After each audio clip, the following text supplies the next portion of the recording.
guys, what's up guys? It's me, King John. Today I'll be showing you a special video. This is it's very confusing to some people, but I'm gonna make it clearly. So basically it's gonna be, how does an airplane fly? We're gonna start off with a simple plane. So if I draw one right here, we'll start off by just doing like this. This is the wing. I know it's a very bad drawing. I'm so sorry. I guess that'll be the cockpit for now. Can't draw anything like specific right now. And those are the wheels. And we have another wheel over there. Okay, so right now, if you can see here, first of all, we all know that if you erase these wings right here, the plane will just stay on the runway and not do anything. Because it might advance, but it's not going to get in the air. So the trick of getting in the air are two things. The thrust from the engine, that looks like this, kind of like that. I don't consider my extremely great drawings the actual thing, but so basically we can agree that it looks something like this. No, that's not what it looks like. Oh, I guess I could. Oh, I see how I can make it. It's like it looks something like this, and it hangs from a wing. Correct? So if you see that, that's good. So basically, what his job is to do is from the back. So I guess right here, the back over here. So I will draw the back quickly. It's kind of like this, and then there's like spikes on the outside. But we don't have to get into the detail of this. So basically it's like kind of like it's like hot wind blowing from the back of that. So basically what happens is when it goes through the engine, so there's a small air, so air comes in through the fan thingy over here, and then it turns into hot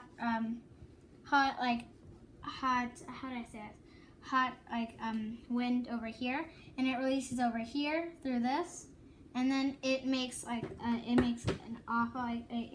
makes a lot of push on the airplane, so it pushes far, and so basically the thing is, you can't just have an engine. An engine, you don't usually have more than you can't have more than 4, otherwise it's going to be too much for the plane. So next thing is the wings. This is not the actual thing, but looks somewhat like this is the plane, this is a wing. You know what? It doesn't look like at all like a plane and a wing. Rather, it just looks like nothing, basically, like a kindergartner drew it. I'm not a kindergartner, even though it might look like it. I'm not a kindergartner. So basically, here's the wing. The airplane's over here, but you can't see it. So there are various parts of the wing. We just covered the engine, that's supposed to be down there. Then there's also other stuff. So right here, guys, you've seen what I just drawn. These are the flaps. The flaps are actually used to slow down the plane, and at takeoff, they are lifted. So it's like this. So this is the wing, like that, and basically it's right here. And so these are lifted upwards, so then when the air comes from here, it goes above and under. And by doing this, it creates, like, when it joins back together, it makes the plane tilt upwards like that. So yeah, and then that will help the plane take off.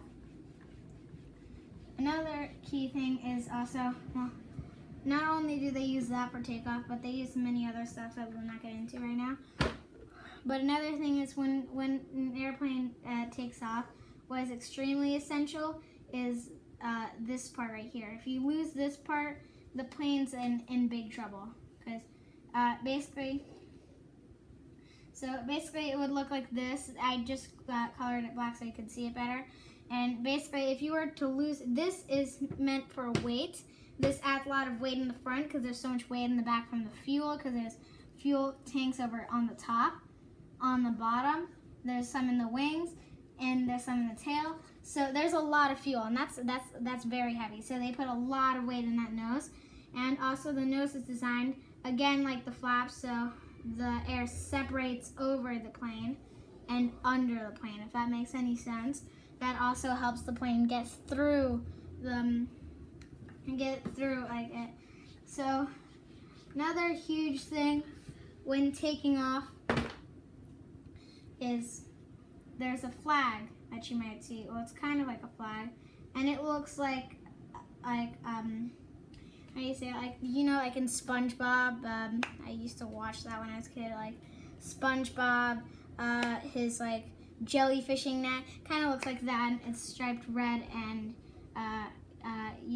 red and white, but I don't have those colors yet. And basically, what these identify is if the runway is right here.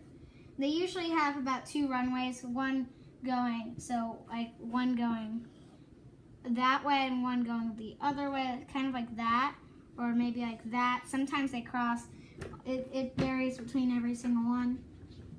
So basically, right here, this identifies which way the wind is going. Right here, if it's going that way, the wind is coming from this direction right here.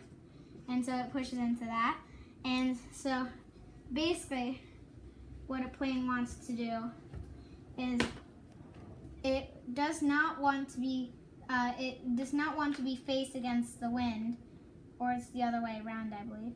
Well, I'm pretty sure you don't want to be faced against the wind because you need to get as much power. So if the wind is going that way, the plane is going to come here, so it gets carried by the wind out, and so then it will take off. Also, what you need to rely on is also inside there are instruments. One of them is for speed. It's called an altimeter, I believe. And so there's like 10, 20, 30, 40. Well, you get the idea. And so basically, this signifies how many speed and how fast in a special measurement called it's not like miles per hour or kilometers per hour. I forgot the name, but basically most planes, if it's an A320 or something about that size, like 737, A321, A320, A319, A318, then it would want to reach about here where it's like about here to here, so 120. So here it would be 120, and here would be 180. If it goes faster than that, it will crash because it will go past the runway. Because the runways are usually about 3 miles long, but going at that speed, you'd be going very fast. You could be going too fast. You're going like 360 miles per hour. What is that things? I forgot what it was. The unit. Well, it won't matter. If it's a bigger plane, they might go from like 180 to maybe like 200 or something like that. But if you go too fast, it would be good. Most people also on the runway, if you draw the runway, I will draw it right now for you guys. So a runway, this is from bird's eye view. So a runway looks like this. So on one end, this is where the end of the planes come from. And there are a bunch of, this is meant for, so planes know not to like depart that late. And so planes would be coming in from that direction. Sometimes they can also go the other direction. It won't really matter that much. And then after this, they got the lines. And then at the end, well, there's of course some intersections to go off into the airport.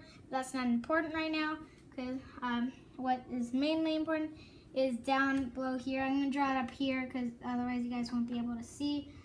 But there is like, I guess like kind of like, you know, like the pedestrian things. It looks kind of like that, and the planes are not allowed to do that unless the air traffic control center tells them that they are able to leave.